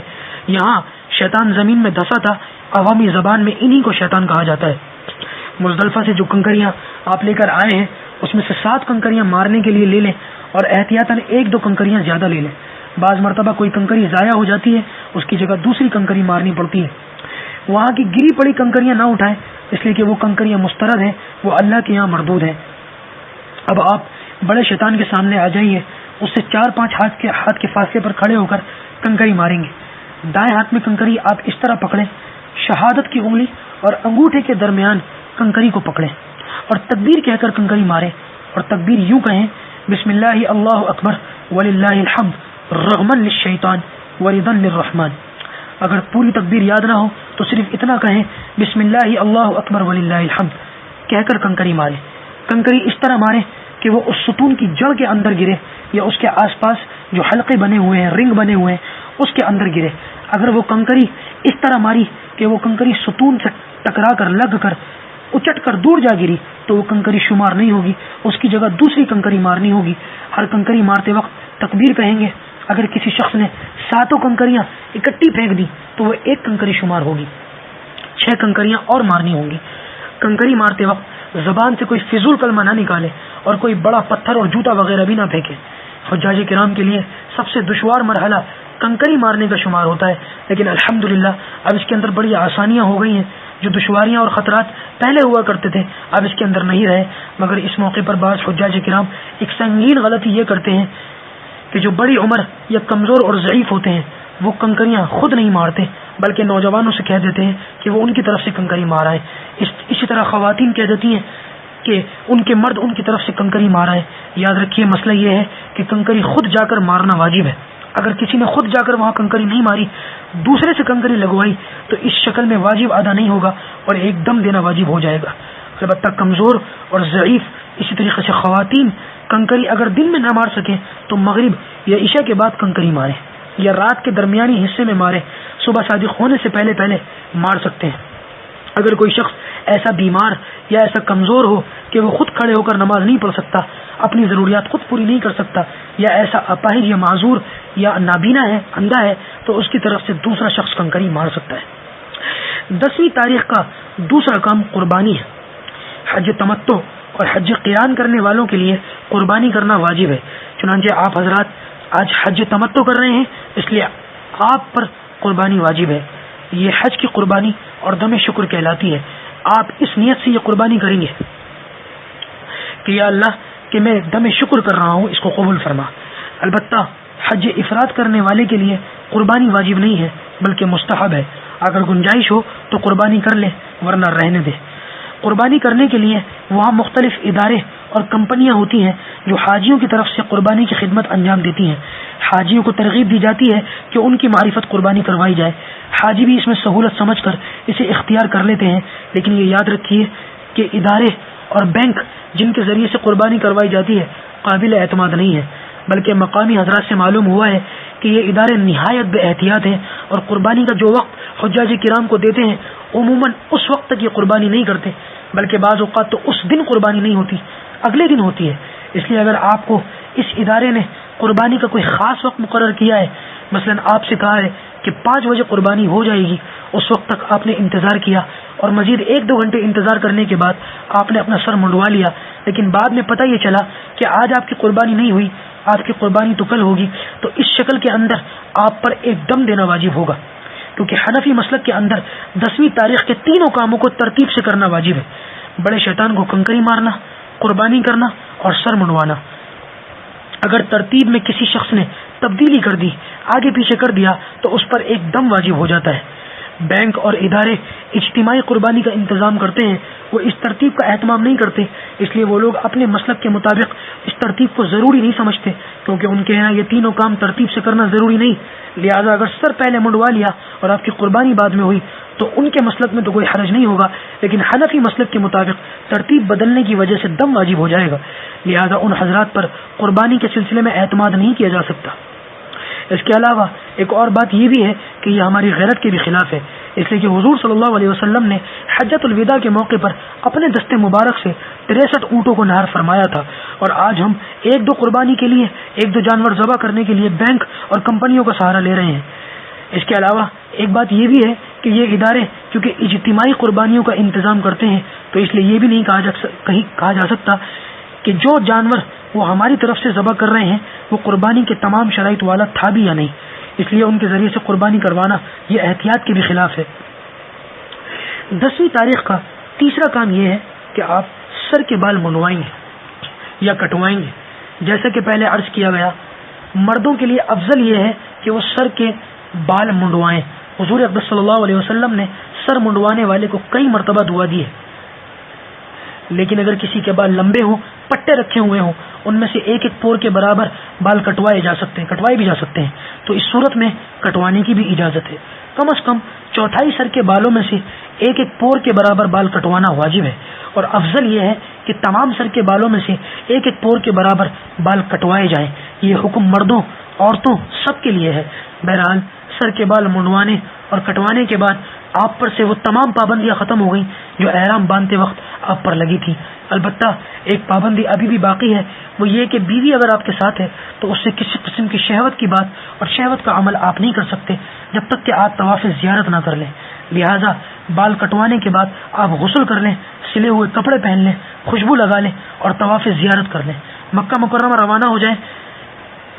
جو ضعیف اور کمزور مرد اور خواتین دن میں کنکری نہیں مار سکے، رات کے کسی حصے میں صبح صادق سے پہلے کنکری ماریں، اور پھر قربانی ایسی صورت میں اگلے دن ہوگی۔ اس کے بعد سر کے بال کٹوائیں یا منڈوائیں، اس وقت تک ان پر احرام کی پابندیاں برقرار رہیں گی۔ سر کے بال منڈوانے یا کٹوانے کے بعد سب پابندیاں ختم ہو جاتی ہیں سوائے بیوی کی پابندی کے، وہ طواف زیارت کے بعد حلال ہوگی۔ 10ویں تاریخ کا چوتھا کام طواف زیارت کرنا ہے۔ طواف زیارت حج کا دوسرا بڑا رکن ہے۔ طواف زیارت کرنے کے لیے آپ اسی طرح بیت اللہ کے پاس آ جائیں، بیت اللہ کے اس کونے کے پاس آ جائیں جس کے اندر حجر اسود نصب ہے، اور آپ یہاں پہنچ کر اس طرح کھڑے ہو کہ حجر اسود آپ کے دائیں جانب ہو۔ یہاں کھڑے ہو کر آج آپ کو صرف ایک کام کرنا ہے، یعنی نیت کرنی ہے، اور نیت یہ کرنی ہے کہ میں طواف زیارت کے ساتھ چکر لگاتا ہوں، اے اللہ تو اسے آسان فرما، قبول فرما۔ اس کے بعد اب آپ حجر اسود کے بالکل سیدھ میں آ جائیے، اس طرح کہ حجر اسود آپ کے بالکل سینے کے سامنے ہو۔ یہاں کھڑے ہو کر آپ استقبال کریں، اور استقبال اس طرح کریں گے کہ دونوں ہاتھوں کو کانوں تک اٹھا کر یوں کہیں، بسم اللہ اللہ اکبر لا الہ الا اللہ وللہ الحمد والصلاۃ والسلام علی رسول اللہ صلی اللہ علیہ وسلم، اور ہاتھوں کو چھوڑ دیں۔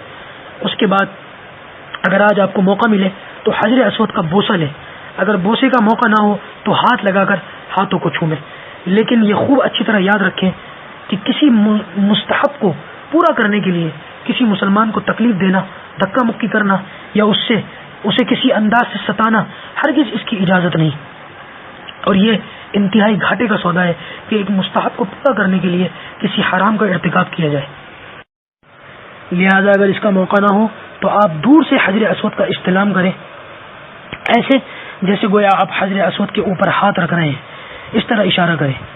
حجر اسود کا استلام کرنے کا طریقہ یہ ہے، میں نے عرض کیا کہ حجر اسود کا استلام آپ اس طرح کیجئے کہ اگر موقع ہو تو آج آپ بوسہ لیجئے، اگر بوسہ لینے کا موقع نہیں تو ہاتھ لگا کر ہاتھوں کو چوم لیجئے، کیونکہ آج آپ کے ہاتھ اور منہ پر خوشبو لگنے کی کوئی پابندی نہیں ہے۔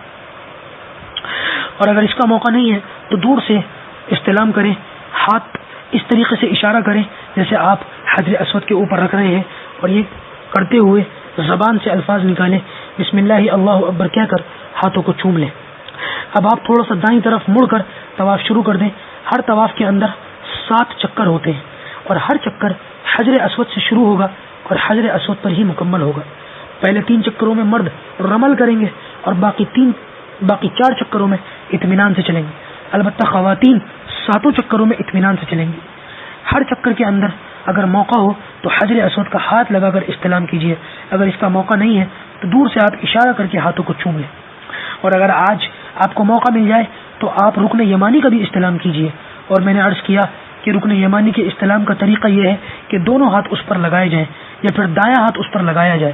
جب آپ کے 7 چکر مکمل ہو جائیں تو آپ 8ویں مرتبہ پھر حجر اسود کا استلام کیجیے۔ جب آپ نے استلام کر لیا تو یہ آپ کا طواف زیارت مکمل ہو گیا۔ اب اس کے بعد آپ وہ 3 ضمنی کام کر لیجئے جو آپ کو ہر طواف کے بعد کرنے ہیں، یعنی ملتزم پر دعا کیجیے۔ اگر آج آپ کو موقع مل جائے تو ملتزم سے چمٹ کر دعا کیجیے، لیکن پھر میں یہ عرض کروں گا کہ کسی مسلمان کو تکلیف دے کر اس مستحب کو ادا کرنا انتہائی گھاٹے کا سودا ہے، تو اگر چمٹنے کا موقع نہ ہو تو پھر اس کے جتنا قریب کھڑے ہو سکتے ہو وہاں کھڑے ہو کر دعا کیجیے۔ یہ انتہائی قبولیت دعا کا مقام ہے۔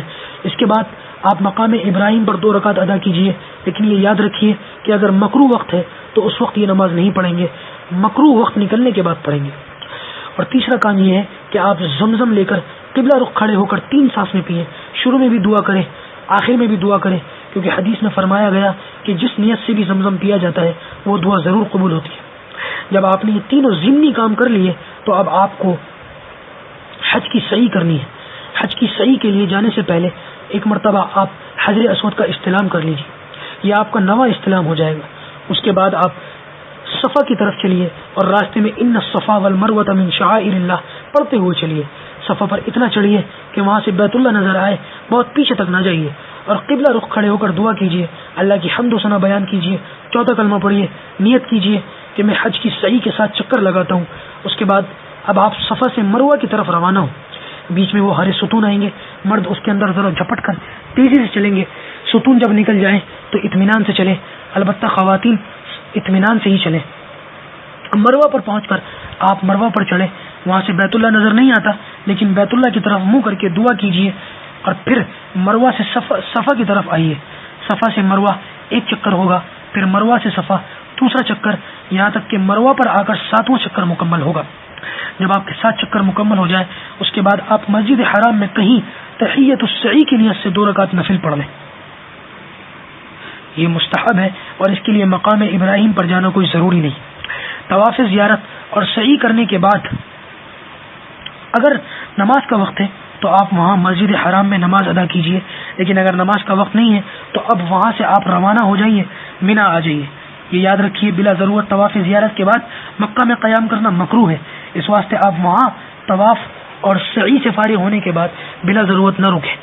آج 11ویں تاریخ ہے، 11ویں تاریخ کو تینوں شیطانوں کو کنکری مارنی ہے، البتہ کنکری مارنے کا وقت آج زوال کے بعد ہے۔ زوال کے بعد اپنے ساتھ 21 کنکریاں لے کر جمرات کی طرف روانہ ہو۔ سب سے پہلے چھوٹے شیطان کو 7 کنکریاں مارنی ہیں، پھر درمیانی شیطان کو، پھر بڑے شیطان کو۔ جو آپ مزدلفہ سے کنکریاں لائے تھے ان میں سے 21 کنکریاں ساتھ لے لیں، اور ایک دو کنکریاں زیادہ احتیاطاً ساتھ لے لیں۔ تو سب سے پہلے چھوٹے شیطان کے پاس آ جائیے، اس سے 6-7 ہاتھ کے فاصلے پر کھڑے ہو کر آپ کنکری اس طرح ماریں کہ وہ اس ستون کی جڑ میں لگے۔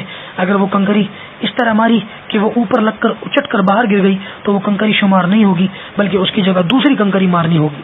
جب کنکری مارے تو تکبیر کہیں، بسم اللہ اللہ اکبر وللہ الحمد رغما للشیطان ورضا للرحمن۔ ایک ایک کر کے کنکری مارے اور ہر کنکری پر تکبیر پڑھیں۔ اگر کسی نے 7 کنکریاں اکٹھی مار دی تو وہ 1 شمار ہوگی۔ جب 7 کنکریاں مار لی تو آپ قبلہ رخ کھڑے ہو کر دعائیں کریں، پھر درمیانی شیطان کے پاس آ جائیں، وہاں آ کر اسے بھی اسی طرح 7 کنکریاں ماریں گے، ایک ایک کر کے کنکری ماریں گے، ہر کنکری پر تکبیر پڑھیں گے، اور 7 کنکریاں مارنے کے بعد پھر دعا کریں گے۔ اس کے بعد بڑے شیطان کے پاس آ جائیں، وہاں آپ اسی طرح 7 کنکریاں ماریں گے، ایک ایک کر کے کنکری ماریں گے، ہر کنکری کے وقت تکبیر کہیں گے، لیکن اس کے بعد دعا نہیں کریں گے۔ پھر وہاں سے نکلتے وقت پھر اپنے خیمے میں آ جائیں، رات وہیں قیام کریں، رات کو کثرت سے تلاوت کریں، اللہ کا ذکر کریں، توبہ استغفار کریں، دعائیں مانگیں۔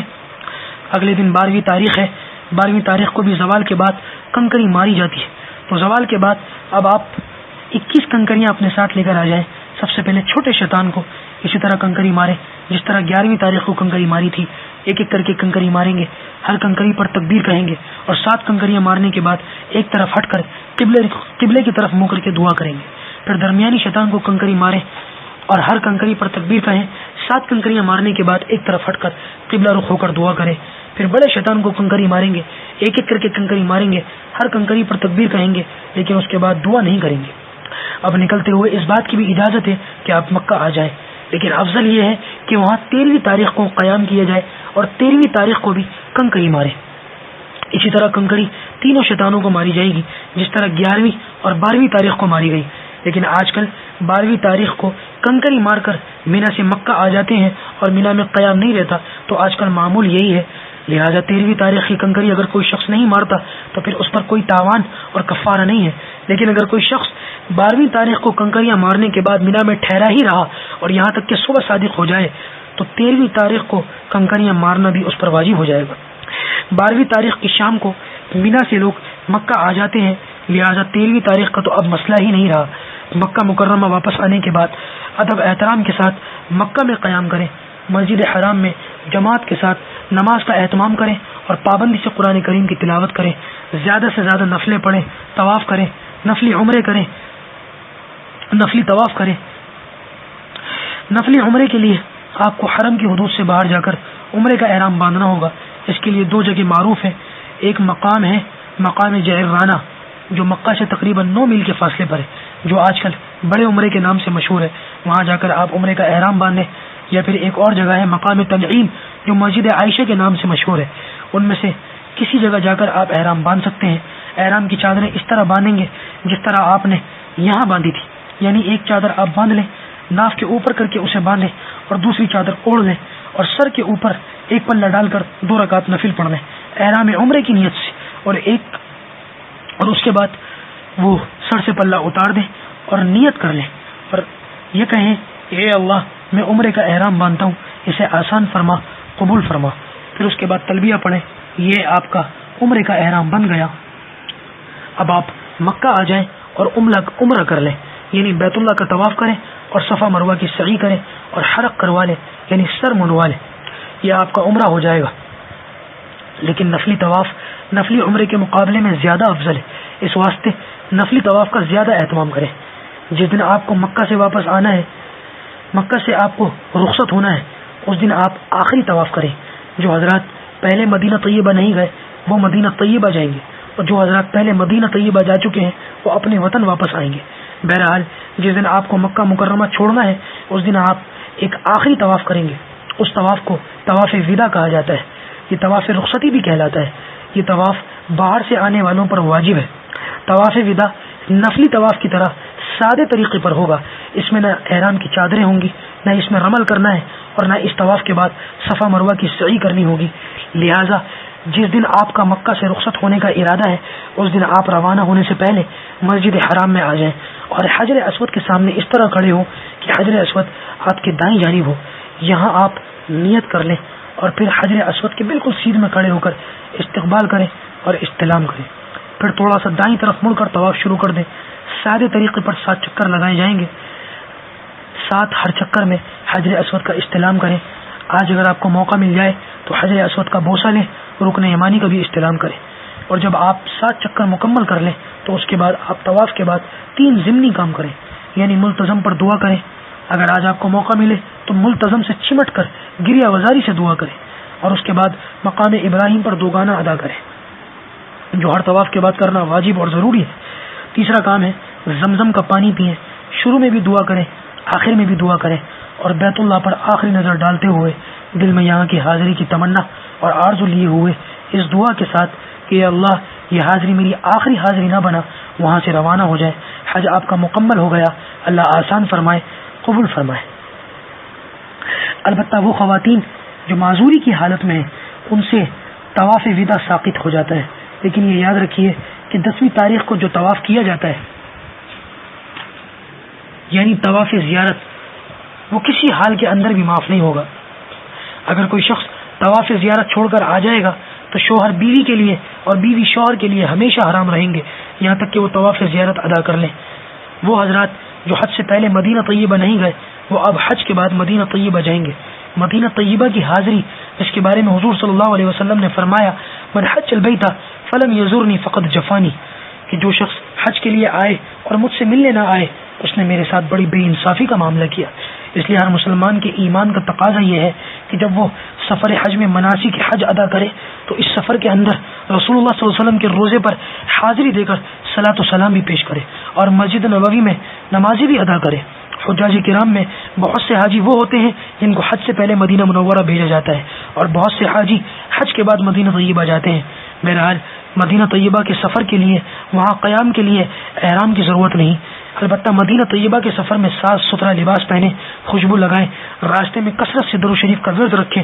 مدینہ طیبہ پہنچنے کے بعد سب سے پہلے اپنی قیام گاہ پر اپنا سامان وغیرہ محفوظ فرمائیں. ضرورت محسوس ہو تو غسل کر لیں، کپڑے تبدیل کر لیں، پھر اطمینان سے مسجد نبوی کی طرف روانہ ہو. راستے میں کثرت سے درود شریف پڑھیں. علماء کرام نے لکھا ہے کہ مدینہ طیبہ کے حاضری کے وقت آدمی کو 2 باتوں کی نیت کرنی چاہیے. ایک نیت یہ کرے کہ میں رسول اللہ صلی اللہ علیہ وسلم کی زیارت اور روزہ اقدس صلی اللہ علیہ وسلم پر حاضری کے لیے جا رہا ہوں. دوسری نیت یہ کرے کہ مسجد نبوی میں نمازیں پڑھنے کے لیے جا رہا ہوں.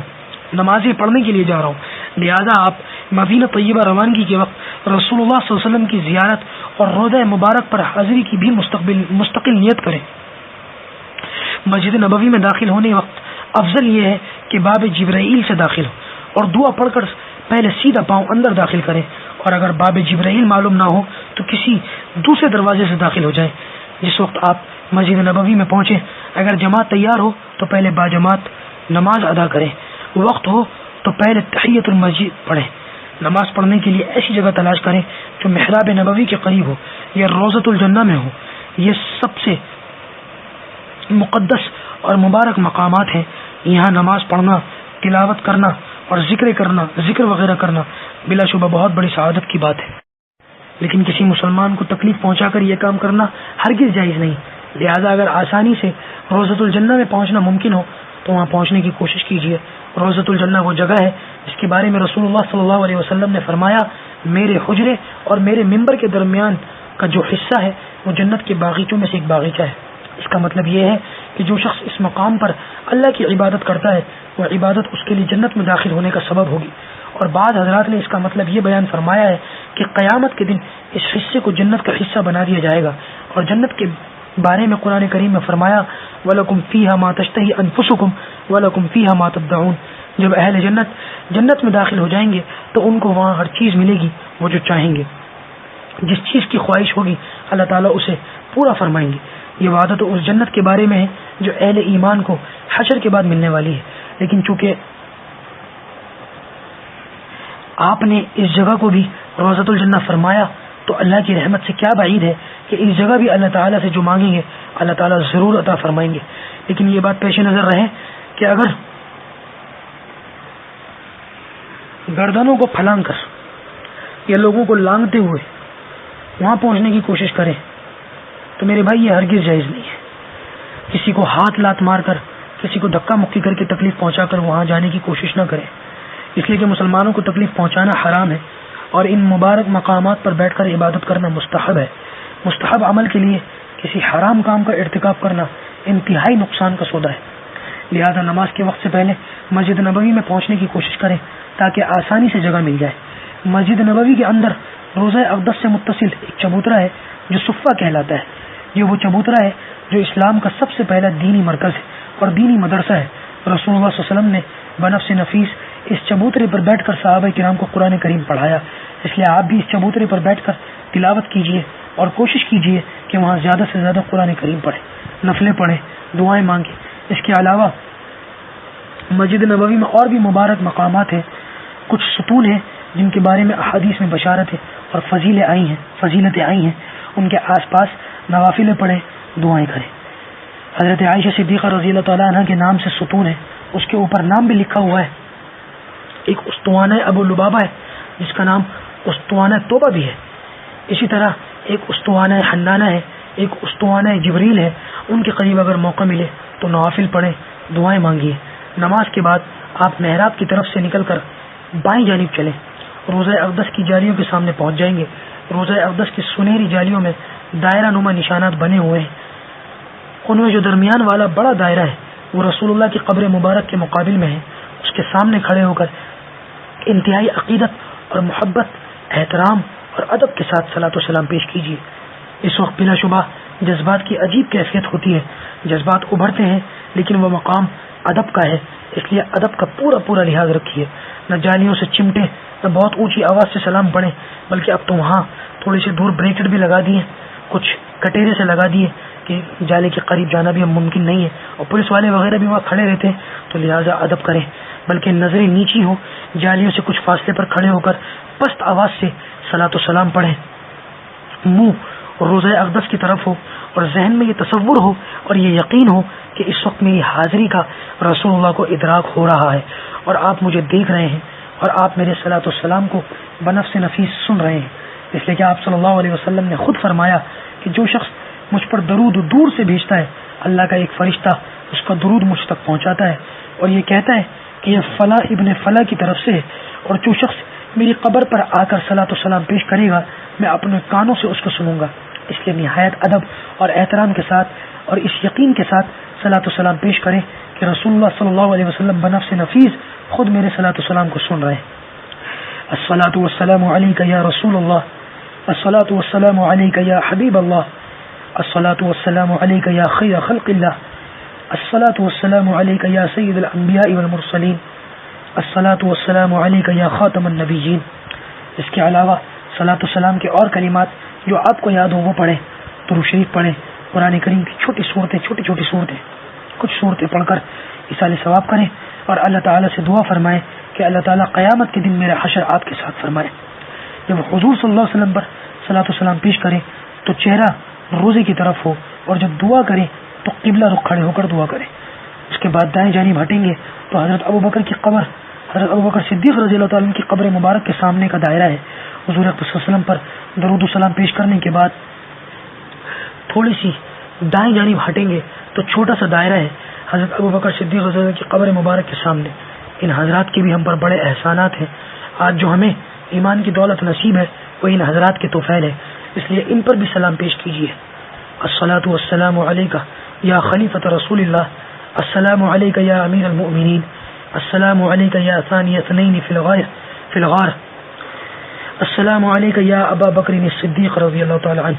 اور دعا کریں کہ اللہ تعالیٰ قیامت کے روز ان کی معیت میں ہمارا حشر فرمائے.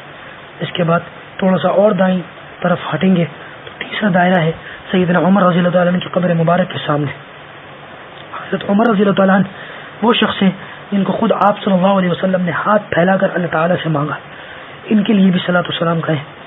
السلام علیکہ یا خلیفۃ رسول اللہ، السلام علیکہ یا امیر المؤمنین، السلام علیکہ یا ایھا الفاروق الاعظم، السلام علیکہ یا عمر بن الخطاب رضی اللہ تعالیٰ عنہ. دعا کریں کہ اللہ تعالیٰ قیامت کے دن ان حضرات کی رفاقت میں ہمارا حشر فرمائے. اس کے بعد آپ یا تو دائیں طرف سے مسجد سے باہر نکلتے ہوئے چلے جائیں یا موقع ہو تو پیچھے سے واپس مسجد میں آ جائیں. اگر ہو سکے تو ہر نماز کے بعد درود و سلام پیش کریں، ورنہ کم سے کم فجر کی نماز، عصر کی نماز اور عشاء کی نماز کے بعد صلاۃ و سلام پیش کرنے کا اہتمام فرمائیں. اور مسجد نبوی میں کوئی ایسی بات یا ایسا کام نہ کریں جس سے رسول اللہ صلی اللہ علیہ وسلم کی روح مبارک کو اذیت ہو. حضرت عمر کے زمانے میں دو شخص مسجد نبوی میں اونچی آواز سے باتیں کر رہے تھے. حضرت عمر نے ان کو بلوایا اور پوچھا کہ تم کہاں کے رہنے والے ہو؟ انہوں نے بتایا کہ ہم طائف کے رہنے والے ہیں. آپ نے فرمایا اگر تم مدینے کے رہنے والے ہوتے تو تمہیں سخت سزا دیتا. تم مسجد نبوی میں بیٹھ کر اونچی آواز سے باتیں کر رہے ہو، تم چونکہ مسافر ہو اس لیے چھوڑ دیتا ہوں. کیونکہ مسجد نبوی میں آپس میں اونچی آواز سے باتیں کرنا، غیبت کرنا اور فضول اور لغو باتیں کرنا یہ سب ناجائز ہے. اس سے اجتناب کیجیے. صرف مسجد نبوی میں ہی نہیں بلکہ دونوں حرمین شریفین میں ان چیزوں سے پرہیز کیجیے، کیونکہ ایسا کلمہ منہ سے بالکل مت نکالیے جس سے اہل مکہ یا اہل مدینہ کی تنقیص یا توہین ہوتی ہو. ان کی شان میں کوئی گستاخی اور بے ادبی کی باتیں نہ کریں. بلا شبہ مزاجوں میں فرق ہوتا ہے، لیکن یہ بات ذہن میں رہے کہ اللہ تعالیٰ نے حرم کی پاسبانی کے لیے ان کو منتخب کیا ہے اور حرم کی حفاظت کے لیے ان کو چنا ہے. اس لیے ان کے ساتھ حسن سلوک کا معاملہ کیجیے، اور اگر کوئی خلاف طبیعت بات پیش آ جائے تو اسے برداشت کیجیے. مدینہ طیبہ میں مسجد نبوی کے بعد جو سب سے مقدس مسجد ہے وہ مسجد قباء ہے. اللہ تعالیٰ نے قرآن کریم میں خود اس مسجد کی تعریف فرمائی ہے. لمسجد اسس علی التقوى من اول یوم احق ان تقوم فیہ رجال یحبون ان یتطہروا واللہ یحب المطہرین. یقیناً اس مسجد کی بنیاد تقوی پر ہے اور اس مسجد میں پاکیزہ لوگ ہیں. اللہ نے حکم دیا کہ آپ اس مسجد میں کھڑے ہو کر نماز پڑھیں. چنانچہ رسول اللہ صلی اللہ علیہ وسلم ہر ہفتے مسجد قباء تشریف لے جاتے تھے اور نماز پڑھتے تھے. مسجد قباء میں 2 رکعت نفل پڑھنے کا ثواب 1 عمرے کے برابر ہے. اس لیے آپ ایک مرتبہ تو ضرور مسجد قباء میں حاضری دیں اور اگر موقع ہو تو بار بار جائیں. اس کے علاوہ اور بھی زیارات ہیں. ان سب سے مقدس جگہ مدینہ منورہ کا قبرستان جنت البقیع ہے. اس کے بارے میں علماء نے لکھا کہ 10,000 سے زیادہ صحابہ کرام اور تابعین کی بڑی جماعت، ازواج مطہرات، بنات رسول اللہ صلی اللہ علیہ وسلم اور بے شمار اولیاء کرام یہاں مدفون ہیں. یہاں ان کی قبریں ہیں. اس لیے جنت البقیع جا کر ایصال ثواب کریں، ان کے لیے دعائیں کریں. حضور اکرم صلی اللہ علیہ وسلم نے خاص طور پر فرمایا تھا کہ اہل بقیع کے لیے دعا کریں. اس کے علاوہ مدینہ طیبہ میں اور بھی زیارات اور مشہور مساجد ہیں. اگر موقع ہو تو وہاں جائیں. مثلا مسجد جمعہ ہے. یہ مسجد محلہ بنو سالم میں ہے جو قباء سے آتے ہوئے راستے میں پڑتی ہے. جمعے کی نماز کی فرضیت کے بعد سب سے پہلا جمعہ حضور اقدس صلی اللہ علیہ وسلم نے اس مسجد میں پڑھا تھا. مسجد ذو قبلتین جس میں بیت المقدس اور بیت اللہ دونوں کی طرف قبلہ بنا ہوا ہے. اس کے علاوہ مسجد غمامہ ہے اور دوسری مساجد ہیں جو مسجد خمسہ کے نام سے مشہور ہیں. موقع ہو تو ان مساجد میں جا کر نوافل پڑھیں اور دعائیں کریں.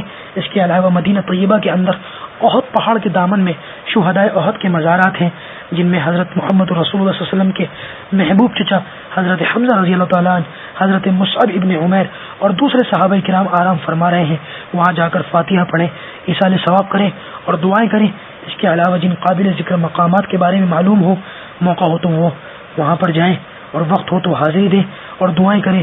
مدینہ طیبہ کے قیام کے دوران اس بات کا خاص طور سے خیال رکھیں کہ مسجد نبوی کی کوئی جماعت نماز سے نہ چھوٹے. مسجد کی کوئی نماز جماعت سے نہ چھوٹے. آپ یہ سوچئے کہ آپ اتنا خرچہ کر کے اتنی محنت اٹھا کر یہاں کیوں آئے ہیں, آپ کا کیا مقصد ہے, وہ مقصود نظروں سے اوجھل نہ ہو. اسی طرح مسجد حرام میں بھی جماعت کی نماز پڑھنے کا اہتمام کریں. مسجد حرام میں جماعت کے ساتھ پڑھی گئی ایک نماز 1,00,000 نمازوں کا ثواب رکھتی ہے, اور مسجد نبوی میں جماعت کے ساتھ ایک نماز ایک روایت کے مطابق 50,000 نمازوں کا ثواب رکھتی ہے. اللہ تعالیٰ حجاج کرام کی رہنمائی فرمائے. وہاں دیکھا یہ گیا ہے کہ ادھر مسجد سے اذان کی آواز آ رہی ہے اور ادھر بعض حضرات بازاروں میں خریداری میں پھر رہے ہیں. آپ اس سے بچیے اور جماعت سے نماز پڑھنے کا اہتمام کیجیے. حضور صلی اللہ علیہ وسلم کا ارشاد ہے کہ جس شخص نے میری مسجد کے اندر 40 نمازیں با جماعت پڑھی تو اللہ تعالیٰ اس کے لیے جہنم سے برات آزادی لکھ دیتے ہیں. بعض روایتوں میں ہے کہ حضور اکرم صلی اللہ علیہ وسلم نے مسجد نبوی میں 40 نمازیں با جماعت پڑھنے والوں کے لیے شفاعت کی ذمہ داری لی ہے. بہرحال جہنم کی آگ سے برات کا لکھا جانا کیا کم بات ہے کہ اس کے لیے جتنی بڑی سے بڑی قربانی دی جائے وہ کم ہی کم ہے. اس لیے مسجد نبوی اور مسجد حرام دونوں میں جماعت کی نماز کا اہتمام کیجیے. جو حضرات حج سے پہلے مدینہ طیبہ حاضر ہوں گے وہ مدینہ طیبہ سے مکہ مکرمہ کے لیے روانہ ہوتے وقت اپنی قیام گاہ یا بیر علی سے جو مدینہ طیبہ کا میقات ہے عمرے کا احرام باندھ لیں اور مکہ مکرمہ آ کر عمرہ ادا کریں گے, اور پھر 8 ذی الحجہ کو مکہ سے حج کا احرام باندھ کر حج کریں گے. اور جو حضرات مدینہ طیبہ حج کے بعد جائیں گے وہ مدینہ طیبہ سے واپس وطن آئیں گے. مدینہ طیبہ سے روانگی کے وقت 2 رکعت نفل مسجد نبوی میں ادا کریں اور اللہ تعالیٰ سے دعا کریں کہ اللہ تعالیٰ اس حاضری کو آخری حاضری نہ بنائے, اور اس کے بعد حضور اکرم صلی اللہ علیہ وسلم کے روضہ اقدس پر آخری بار صلاۃ والسلام پیش کریں اور جدائی کا رنج اور غم دل میں لیے ہوئے وطن کے لیے روانہ ہو جائیں. اللہ تعالیٰ اس سفر کو آسان بنائے, تمام عبادتوں کو قبول فرمائے. دعا کر لیجئے. اللہم صلی علی محمد وعلی آل محمد وبارک وسلم. ربنا آتنا فی الدنیا حسنۃ وفی الآخرۃ حسنۃ وقنا عذاب النار. یا اللہ ہم سب کے تمام گناہوں کو معاف فرما. یا اللہ ہم سب کی تمام خطاؤں سے ہمیں درگزر فرما. مولا کریم جتنے بھی لوگ اس وقت حج کے لیے جا رہے ہیں مولا کریم سب کا نکلنا آسان فرما, سب کی مدد فرما, سب کے سفر میں آسانیاں پیدا فرما, سب کا جانا قبول فرما. مولا کریم ہمیں بھی وہاں جانے کی سعادت نصیب فرما. یا اللہ بار بار جانے کی توفیق عطا فرما. مولا کریم ہمارے دلوں میں ان مقامات, ان مقدس مقامات کی محبت ہمارے دلوں میں ڈال دے. اے مولا کریم نبی اکرم صلی اللہ علیہ وسلم اور صحابہ کرام کی تمام سنتوں پر عمل کرنے کی توفیق عطا فرما.